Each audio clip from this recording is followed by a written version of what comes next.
Hey guys, how's it going? It's Radar here. This is a new series I'm going to be doing called Player Profile. We're going to take a look at some of the players in our scene, maybe who you don't know as much about, talk to them, interview them, get some questions, and learn more about kind of what makes them tick, their thoughts on the meta, etc. Here we have Pipsqueak. Can you tell us a bit about who you are if people don't know you? Hello, I'm Pipsqueak. Currently the hot new European top player, I suppose. My full name is Linus Nordin, and I've been playing Melee for a little bit over 4.5 years now. I started in January 2016, and just recently, this year going into 2021, I'm on a free tournament win streak, which was not what I expected, but that is where I'm at. That's actually very, very impressive. I know 5 Days of Melee is one of those tournaments. What are the other two?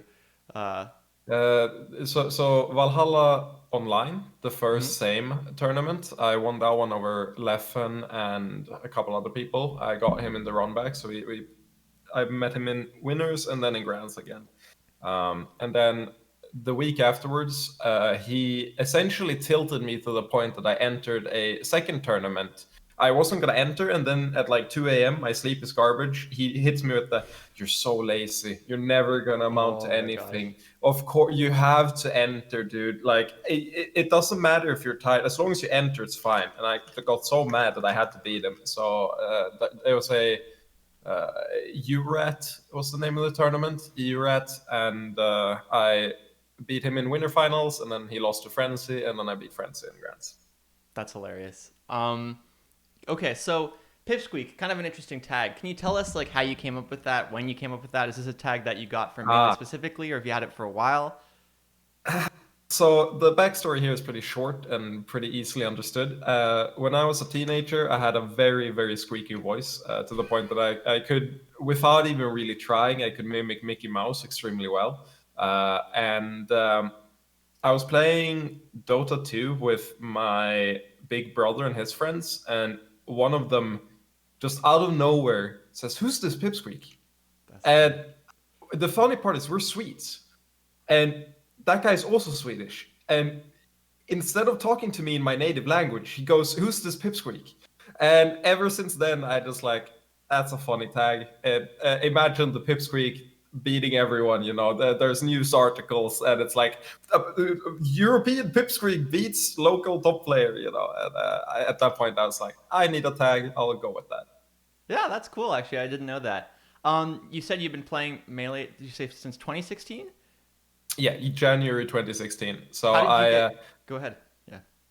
yeah, so the way I got into the game was I had a friend who uh, we went to the same school, and he got Melee on his laptop, and he basically asked people if we wanted to play during like recess and stuff. So we ended up playing almost every single day for like 2 weeks, and then he's like, "There's a tournament like 10 minutes away. We should just go there and have fun." And I went. They never went again. We all went that one time. I was the only one who kept going, and then I went every single week from that point onwards. So I went my first tournament on January 16th, 2016, and then I never stopped going. I went every week since then. Wow, that's actually crazy. It's really interesting to hear people who got into the game more recently and how kind of the accessibility of this guy has it on his laptop instead of lugging a Yeah. CRT. It's definitely a different story, but still super, super interesting and kind of a decent segue into the next question, which Europe seems to be leveling up a lot since the release of Slippy Online. I'm curious both sort of how that's affected your own kind of practice regime. You're talking about tournaments every weekend. Now, you can kind of play from your house. And then also, who are some lesser known players to watch out for in Europe? Maybe start with the So first one. yeah, let's start with the first one. So sleep has been very important for sure because we already had the issue where, unlike the US, traveling between countries for tournaments, it's a lot harder to do than traveling between states. Even though the distance isn't actually that much bigger, it can be prohibitively expensive, and as such, it was like UK sort of has their own thing going on. Germany sort of has their own thing going on, and they only play their own countries. And then the distance was so far that it was pretty common that at net play tournaments they weren't really that serious if you included, a larger scope than just, maybe the Nordics or just Central Europe or just the UK. If you did all three, it didn't really feel that good because you could get like 80 ping matches where you needed 8 buffer, 10 buffer, and that wasn't very competitive. And as soon as Slippy came around, every single tournament, we basically stopped running any region lock tournaments on like a regular basis, and every single tournament was just like all of Europe. And as soon as that happened, I think everyone sort of collectively decided, oh wait, there's a lot more players at around my level. Like everyone had a bigger pool of people around their skill level, so it just became a lot more fun. So I think our attendance grew a lot, and I think the skill level improved super fast. And Yeah, to the second question, on who to look out for, this is hard because I'm obviously pretty biased to Sweden. There's one name from Sweden who I'd point out, and that's probably Red Blaze. Very very skilled Marth who if you're a Marth player, you probably know him because he's in every Marth Discord. He's in the Marth save states, and he posts like a ton of save states. Just gets them all out there super fast. So he's like my number one pick. Outside of that, it's pretty hard to, point at any super specific players because I feel like there's a lot of people who are like at around the same skill level and have been for quite a while, and they're all rising at around the same rate. So if I wasn't gonna be biased, I'd say probably Kinso. He's been getting good pretty fast, and there's a Puff player, King, who's grinding a lot. Was absolutely no one. Like I hadn't heard the name a year ago, and now consistently top 32 in every big net play event. Not quite top 8 yet, but I think it's only a matter of time until that happens. definitely So those are. interesting. Nah. Yeah, that leads me kind of another question. We talk a lot about kind of the meta game and melee. We're talking a bit about sort of how newer technologies like Slippy coming out, but also you mentioned the what's it called, save states and the Uncle Punch kind of practice stuff. Can you speak to what you think is sort of changing in the meta? Not to meme on Armada with the like, but yeah, what do you feel about the meta in 2021? Kind of what feels different or what's standing out about it, with regards to your experience as a competitive player? So the first thing is that it's very obvious to me that the European meta and the meta in the US is very, very different at the moment. And by that I mean at the top level, everyone is sort of implementing the same stuff. But the further down you go, I feel like there's a pretty clear divide. And it's always been this way in that most of the rising players in Europe have had like a significantly more developed punish game and like better defensive play, but maybe like a more predictable flow charted neutral than the US counterparts. I think that's more the case now than ever. When I look at like a random,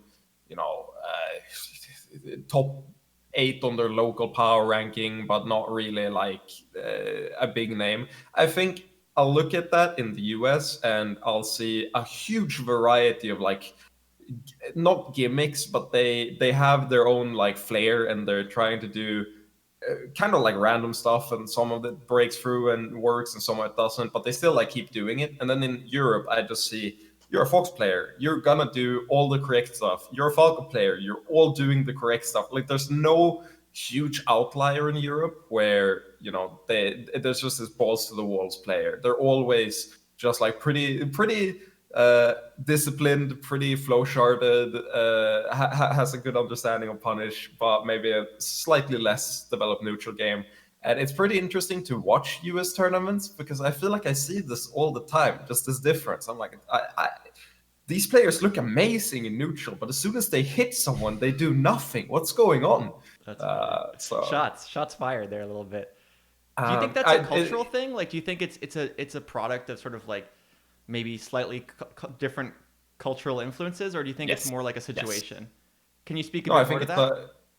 so I think it's a lot of the top players in a region influences what everyone else does in that region, and that's always been the case. But every player who saw success in the US from Europe was the type of player who like super labbed out the game and maximize the punish and all that. And that's what you have to do at top level, no matter where you're from. It's just, I feel like in the US, it's pretty common for people to be lazy is the wrong word because they're learning other stuff, but they don't really they don't break it down into small segments and flow chart it in a good way. They mostly just like do the right stuff sometimes, and they don't really think about it that much. So I feel like the culture of what's necessary to succeed in the US, it's like there's a ton of people who kind of sort of became good automatically. Like they played for a lot and they tried a lot, but they didn't really like see it as a study, as like a school, like academic subject. But in Europe, if you look at the top players 10 years ago or like 5 years ago, you're looking at the people who sat down and like researched this and was like, what's the best thing to do in this exact situation? And so I think the culture is very different in Europe because of that. It's like that's been the way you get good. Like, and in the US, there's a ton of different ways to get good. That's really interesting. Speaking of getting good, you've sort of seen quite a bit of progression over the last year. Definitely making a name for yourself. I'm wondering what you think is something that both with your Fox and in general you're doing kind of differently. Like, what's something that other players could kind of learn for you, and like, what are you sort of innovating, if anything? The biggest thing is just, I think people have a very rigid and poor understanding of tech chasing, and by that I mean people saw Wizrobe and they saw the like 20GX Falcon super tech chase heavy, and then they look at their character like Fox, Falco, all that, and they're like, that's not what my character does. And one thing I've had a lot of success with is just abusing the exact same stuff that the 20GX Falcons are abusing, but as Fox instead. I'm probably the best tech chasing Fox in Europe, and like that includes Leffen, I'd even say, and he's a lot better in a lot of other stuff. But if I have in a knockdown, I'm probably the only Fox who's gonna like sit there and rinse repeat it. And a huge part of it is the risk versus reward of doing a lot of stuff for most characters that don't conventionally tech chase but should tech chase, in my opinion.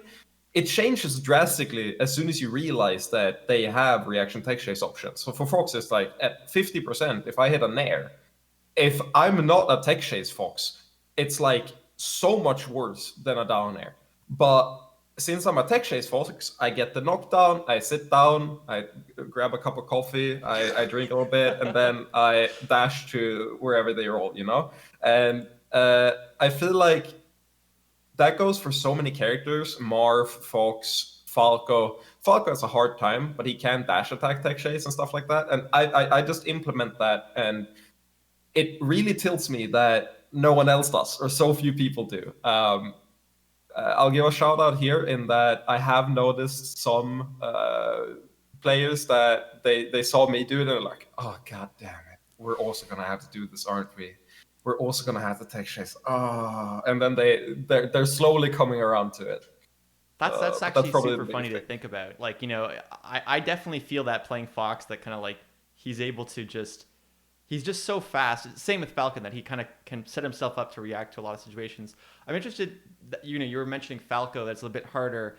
What characters do you feel kind of can't do that? Like, and what basically right now you said that obviously Falcon is doing it, Fox can do it. Those characters are two of the So fastest characters in the game. Like, who maybe who has can? access to this and who doesn't? So the two characters who don't have access to it is Puff and Falco. And the reasoning for that is dash speed. Every other character has a faster dash and they can do it. So like the reason Falco struggles is because his only viable like tech chase tool to cover everything on reaction is dash attack. But dash attack doesn't knock down or like doesn't send up until like 100% ish, and that's when you can do it without getting ASDI down tech and then reversal. So before that point, he just like kind of has to cover 3 out of 4 options a lot of the time, or like set up a pressure situation, but he can't really do what every other character does, which is just, dash out a crouch, grab, and rinse repeat.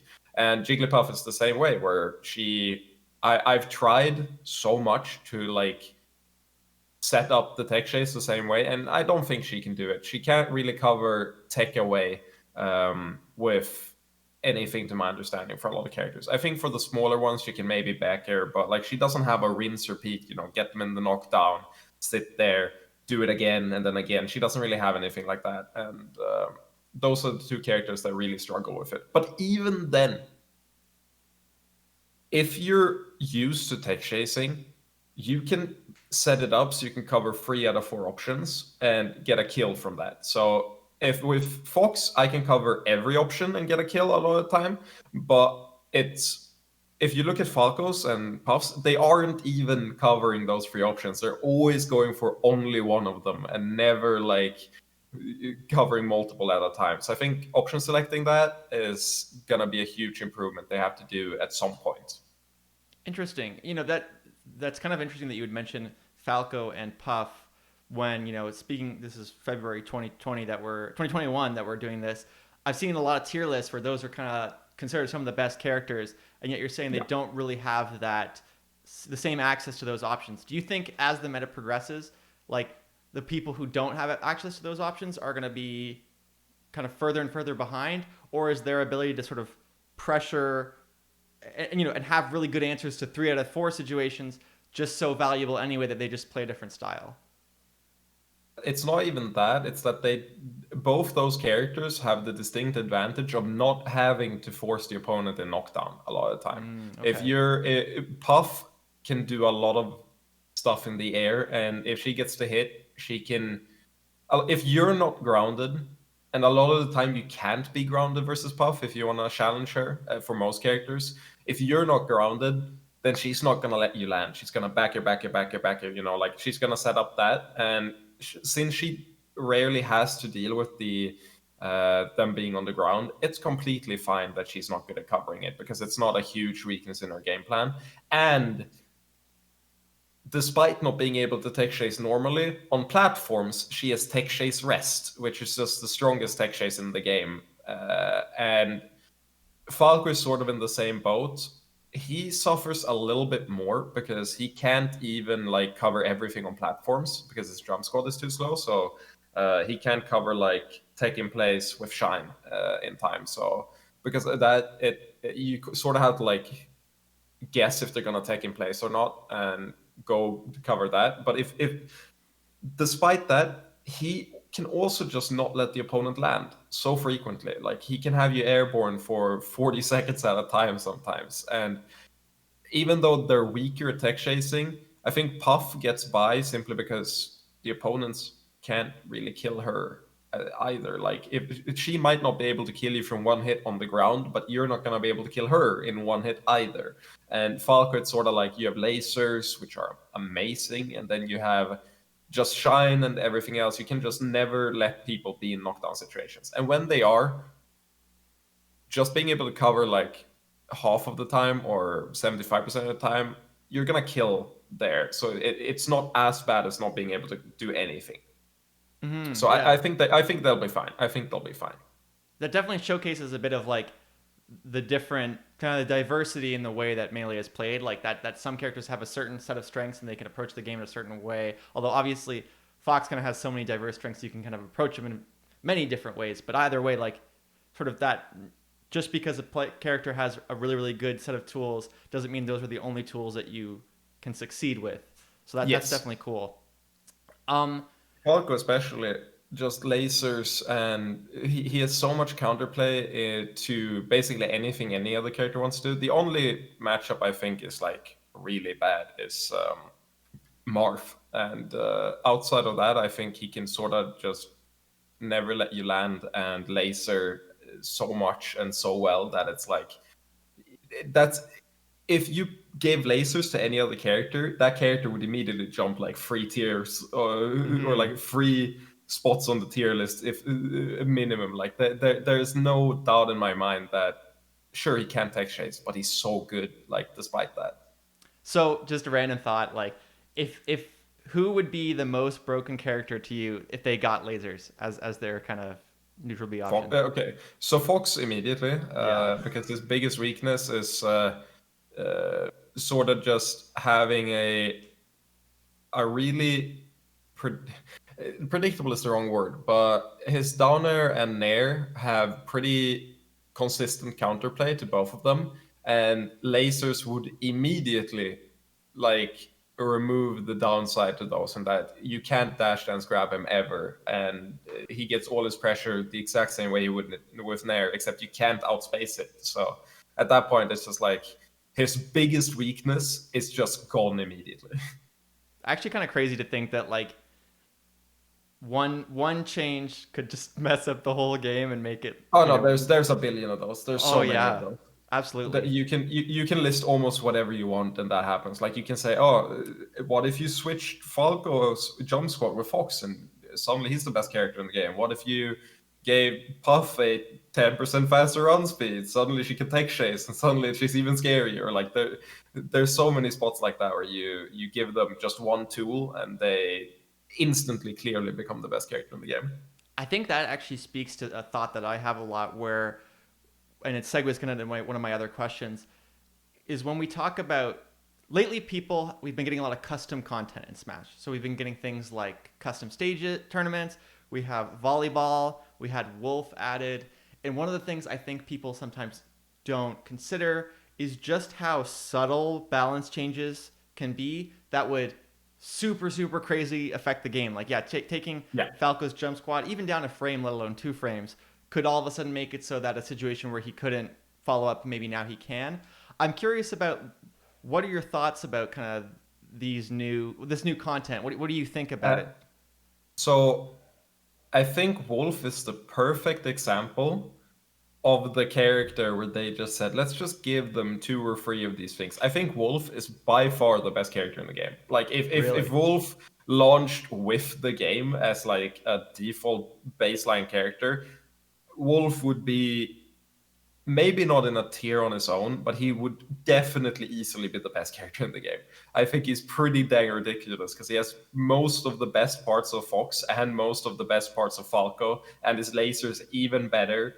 And he has a spike as well that just kills at like 10%. He has everything. That character is just like, okay, so you know the old Magic Scrumpy videos where it's just give them this thing, give them this Yeah, thing. I yeah. think Wolf in a lot of ways is just take PM Wolf and then give him 2 or 3 more things. Like PM Wolf is worse than Melee Wolf, and Which is PM saying Wolf something. is already the top tier of PM. So it's like, why is Melee Wolf, in my opinion, from what I've seen, even better?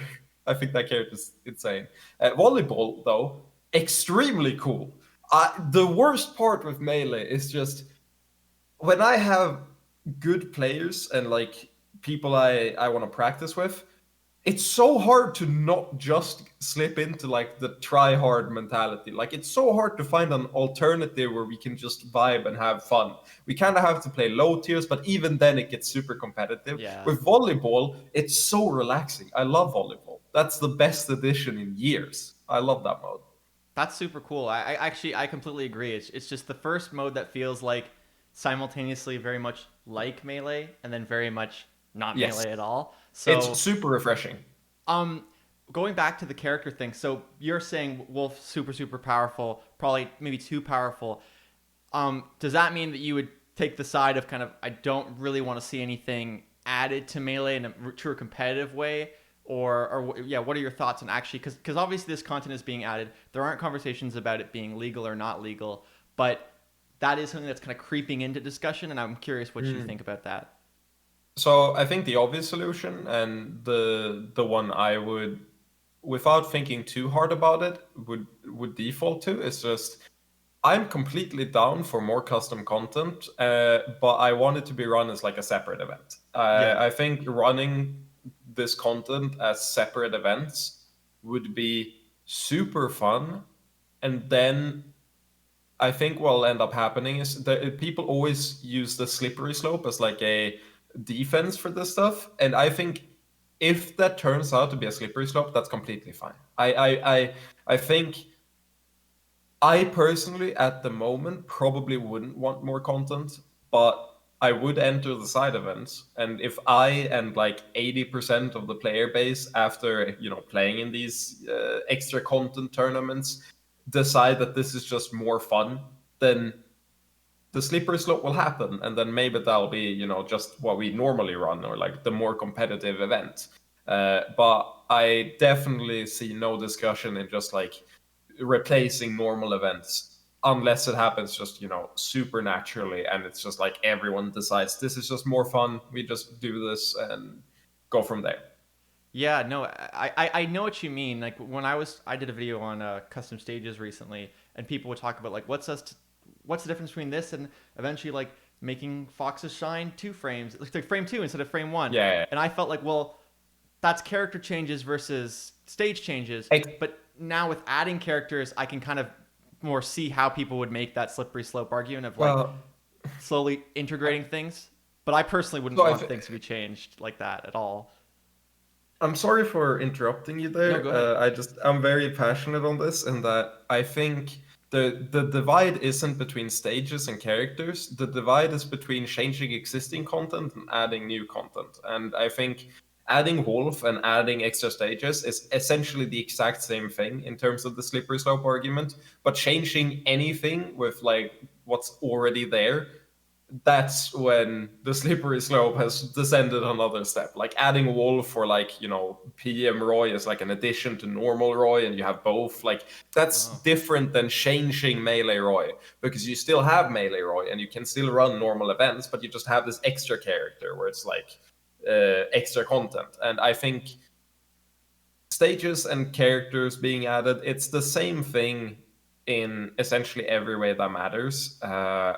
For the slippery slope argument. But as soon as they start changing anything with what's already there, so you can't just, opt out of playing it, because that's the big thing is that, first of all, you can use a different ISO. But second of all, if you use the ISO with all this extra content, your characters aren't going to be different. You're not going to have the arcade build, I don't remember how to pronounce it. You're not going to have that build, and not only is Wolf different, but suddenly Falco's shine sends at a slightly different angle. Like you're not gonna have that. You're just gonna have, you can press and pick another character. And I think that divide, as long as that's there, I'm okay with it.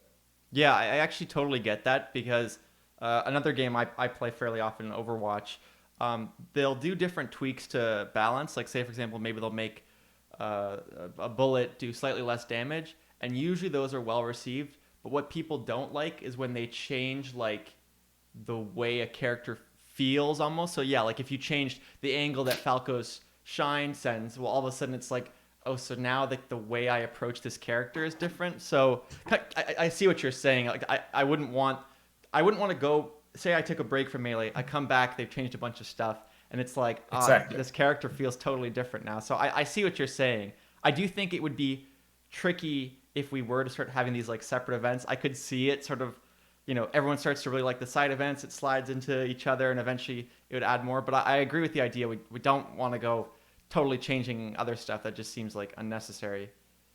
I think with these side events, I would want new content, just new Mm-hmm. characters, new stages. I don't want changing current content. We already have that. We have SD Remix. We have all these other versions of the game where people have like done balance changes. Those exist. They're not played because they're not what people are used to, and they're not like, it's not interesting to just completely change the landscape of the game. Adding to the landscape of the game, I think, is completely fair. If someone leaves Melee for another 5 years and then they come back and they're like, okay, Falco's exactly the same, Marth is exactly the same, every character is the same, except now we have Wolf, we have we have the Slippy Toad, we have Gino, we have all these characters, we have Meta Knight, and you can just pick your normal characters, or you can pick these in addition. I think that's where the divide is. Out of curiosity, what if there was a character that was added today? Like if they announce a new character that's coming to the build, what would that character What would you want to see? Like, what's a character you really want to see in Melee, whether it's What already in Smash or not? want to see or expect to see? Want to see? Like, what would be your ideal? They announce it, and you're just like, So, yes. God, that's a hard one, but Can give me three too if I it's easier to just pick a so couple. I've always wanted Sora in Smash. I've always wanted Sora in Smash. I'm not the hugest Kingdom Hearts fan, but it is part of my childhood. I also this is not even in contention, but I think okay, this is gonna sound stupid because the three characters I'm gonna pick are essentially the same character but from entirely different series. So there's Sora, then there's Lloyd from Tales of Symphonia, and then there's God, it's been too many years. The main character of Final Fantasy IX, if you play that. I haven't. Fuck. I'm trying to remember. It's my favorite Final Fantasy. It's just been like 10 years since I played it. I'm so mad. Regardless, they're essentially the same character. They both have two weapons, or they Yeah. all have two weapons. They're all the same build. They're all sort of like similar abilities. I just love all three of those characters. Those who I would want to see. Who do I expect to see? Meta Knight. Yeah. And Meta Knight, I think would be super dope in Melee. If they just port PM Meta Knight into Melee, I'm playing that character so much. So I there's a lot of characters I would be happy to see, but those three are just like my personal wish list. Lloyd is the main character from Tales of Symphonia, right? Like the guy wearing the Yes. red. Yeah, that's a Yes. really Yes. really fun game. I Yeah, definitely recommend it for anyone who's watching who hasn't played it. I don't know if it holds up. I haven't played it, it and does. it does. Excellent. So yeah, maybe something for Uh, myself to check out. Personally, I'd love he to see also Skull does. Kid from Majora's Mask. I think that'd be Ooh, such a cool yeah. character to add in. But Yeah, I think one of the coolest things with Lloyd is just they essentially gave him a full Smash moveset. And they just gave you can just pick a ton of different moves and they're all meant to like cover different weaknesses. And it's an RPG like with a battle system. There are no weaknesses. You can sort of just spam one move. But in theory, it's meant to like cover everything. So in my mhm, head, I can just pick out the moves and sort of like, paste them over into the melee engine and they'd work. So that's why I think he'd be a cool pick. definitely cool. I do a lot of content about improvement and learning on my channel, and one of the things Yeah. I'm curious about since you've been playing for quite a while now, what do you know now that you wish you could kind of go back and tell younger Pipsqueak, like, hey, this is a big thing that helped me improve? Um, yeah, just sort of curious, and it could be about either the game directly or about like mental stuff, like anything really. So the answer to that is something that I'll always see as the most important like catalyst to improvement, and that's simply uh, if I could copy paste where I'm at now with just learning how to learn better, I do that. That's if someone if the question you asked, if I rephrase it to like what's the most valuable thing you could impart to younger you, it wouldn't be any specific tool set, any specific skill. It'd be specifically how I'm better at learning how to learn now. Like I can pick up games faster and I can locate what's important. I know how I tick. I know how what I find fun, what I find interesting. I know what I learn as in like not I know which type of learning I do best. Like, do I like to read? Do I like to watch? Like, I know all that stuff way better than when I started the game. So I'd import that, but that'd be cheating because that would just shorten the journey by another like 2 years or something like that. I just go back and then I'll be here like 2 years ago. What could you speak to, like when you say learning how to learn? I think I understand what you mean, but could you try to explain sort of what Yes. what that would mean to people who maybe don't know? Yes. So learning how to learn is uh, mindset is the wrong word for it, but I have a schemata, a schema for, and that's just like a mental model for pretty much everything I do. And for learning specifically, it's just like if I get mad at something, before like I started playing Melee, I wouldn't ask myself why am I mad at this? Like what exactly is it about is making me mad? And like breaking stuff down and then taking that information, like sorting it, is probably the most important skill you can have. And like identifying your feelings and your struggles so that you can like break them down. I think that's the hardest thing for a lot of people. So for me, it's like if I lose to a Marth and there's like a specific thing they're doing that they're beating me with, and I get angry, what's happening isn't that I'm getting angry. What's happening is if you break that down, it's that X thing is happening. I don't know how to beat that thing, and I don't know how to go about getting the skill to beat that thing, or like what exactly I have to change. So what I should do isn't I shouldn't stop being mad at this. I shouldn't I should just ask myself why am I mad, and then I should look at like break it down. What specifically am I struggling with so that I can't like understand this? And as soon as I've found that thing, I get that single skill, and then immediately I'm no longer mad. I'm no longer confused or angry or tilted. And I think learning how to learn is simply having the presence of mind to step back and break down all of the like emotions and stimuli and like everything, and then sort through it and then see like what can I do here, like how can I work with this, because I think a lot of people, they get angry and it's just overwhelming, and it's just they don't know how to deal with it. It doesn't really feel like it doesn't lead to anything. It's just anger and confusion, and it's all a big mess. So if you sort that down and locate what's like actionable, what can I change about this, that's what I think is like learning how to learn, getting better at doing that. Because as soon as you do that, pretty much anything you run into, you can always break it down in that way, and you can always like you can make something very complex. Like, I'm angry that I'm losing into this. That sounds like a simple statement, but it's actually a super complex statement. That's like so many factors contribute to why that makes you angry, and like if you break that down, you've learned how to learn. No, absolutely. That makes sense. This may be a bit of a personal question, so if you don't want to talk about this, let me know. But you've talked a lot about on Twitter how kind of you dealt with ADHD and how that's kind of sort of something you learned to manage. And speaking as someone who also has ADHD, I'm just curious, like, has that shaped your experiences in Smash? Is that something that you think is, Yes. helped you, hurt you? Could you speak to that? Well, it's definitely hurt me, and by that I mean it.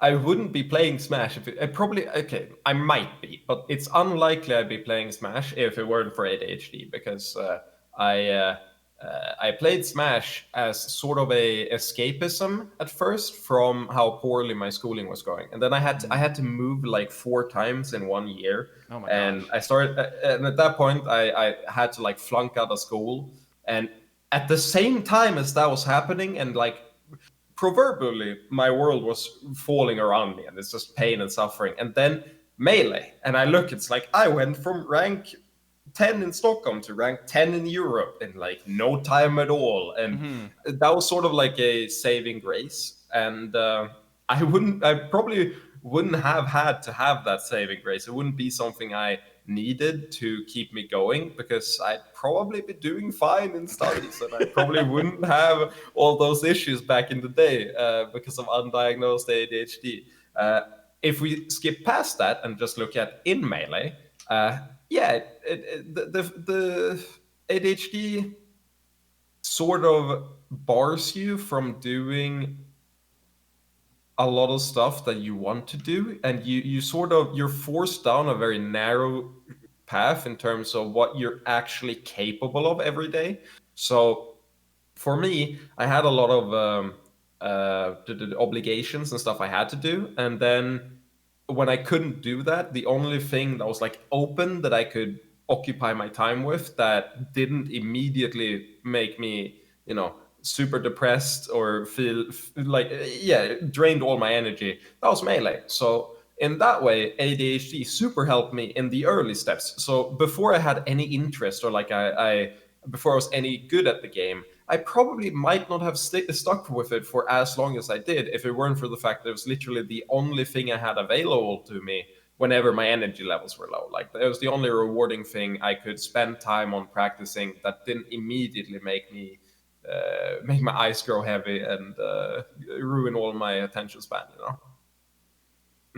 But after that point, when I like if I look at now when I'm already super absorbed in the game, ADHD is pretty much only an obstacle because I know how I want to practice, I know what I want to get out of practicing, and then it's just like if I'm not medicated, I can't do that. I don't have the like executive functioning to actually sit down and do what I want to do, and then it's just there's a lot of anxieties, there's a lot of stress, and there's a lot of irritation at just not having the, uh, the the functioning necessary to do what I want to do. So it's sort of like, in some ways it's helped, and in some ways it's hurt.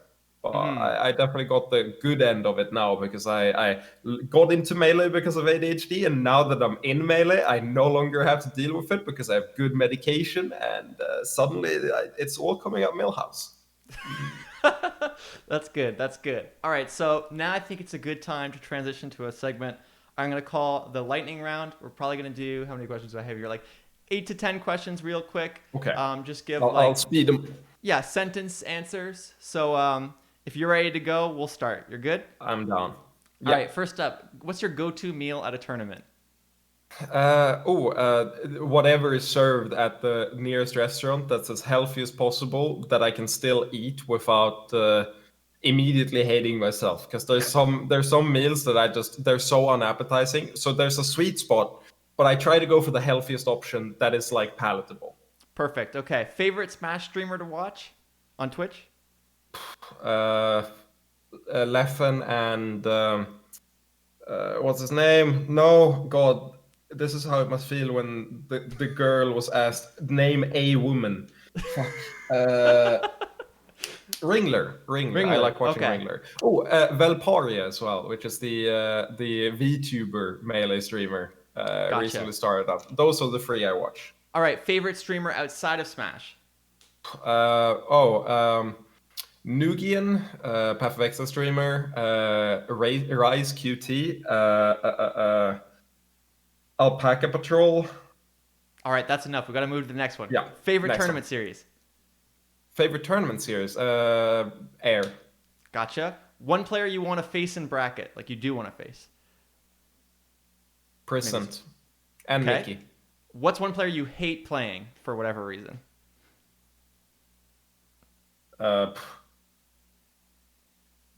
Leffen, I guess.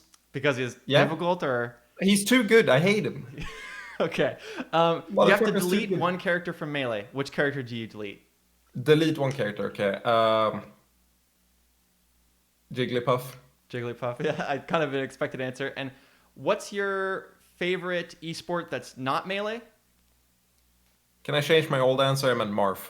Okay, there we go. Yeah. But what's the new question? What's your favorite esport that's not Melee? Ooh, God, that's a hard one. CS probably. If you could go pro in one other esport, which esport would it be? Would it also be CS? There's no other esport that interests me. I need a non-team game. Is the issue. I enjoy single like one-player games. That's an answer. That's good. And I feel like I had one other question. That might be it. You feel that your questions don't care about your feelings. They care Yes, about facts I feel like and I logic. must have missed it, but I think that's good. Yeah. Okay. So the last question, I kind of to sort of close things out. Wrap it up. As far as I'm aware, you're currently unsponsored. Are you looking for a sponsor? And if so, what do you have to offer them that separates you from other players? Can you speak a bit to that? So I, on an emotional level, yes, I want a sponsor. But if I stop and think about it, currently Smash players don't really offer that much to sponsors because we can't really travel and we can't really wear your logo and all that and like shill for you. I can probably do that more than most because I spend like a solid like 70% of my waking hours on Twitter, something along those lines. I think I think that site, like, it's not that I revolve around. It's not that the site is like a part of my life. It's that I kind of revolve around the site, and just it's my diary for most stuff, and that happens to be pretty attractive to sponsors. And then also, I happen to win tournaments pretty frequently now. I don't know if that's gonna keep up, but given the time frame how long I've been playing, I'm definitely like the fastest riser in Europe. So. On the trajectory wise, if you're investing in someone who's like going up, stocks going up, then that plus Twitter, I guess, is what I'm offering. But at the same time, I don't expect any sponsor offers, because really, what are Smashers offering in 2020 with lockdowns and all that? Seems pretty reasonable. I think that's a good answer. So before we go, can you give some, plug yourself? Let us know where we can find you. Anything Yeah. that you want to shout out. My pleasure, because that's why I came on the show. It's not your content; it's actually my content. This is all in order to serve my agenda. No, I'm Pipsqueak_TV on both Twitter and Twitch. I do stream pretty frequently. Essentially, I stream every weekend for all the tournaments runs I'm in, and then I also stream like once or twice on the week. Depends on my mood, but when I catch up on studies and all that, they're going to be even more frequent. So those are the main two places you can find me on, Twitter and Twitch. Don't really use anything else. Can't really plug anything else. And yeah, that's about it. My Twitter is, I want to say bad, but people tell me it's good. So that's the current situation. I think that's the secret to having a good Twitter. Really, it's just if people are telling you it's good and it's probably a little bad at times, that's Yeah, part of it. then it's good. All right, Yeah. cool. Well, thank you for coming on the show. It's good to have someone for the first episode. I think a lot of people Thank you for having me. will benefit from learning more. And yeah, I think with that, we'll sign it off. So thanks for watching, guys. Yeah. Subscribe Thank if you you so like the much. content. Check out Pipsqueak on his Twitch and Twitter. And we'll see you guys next time.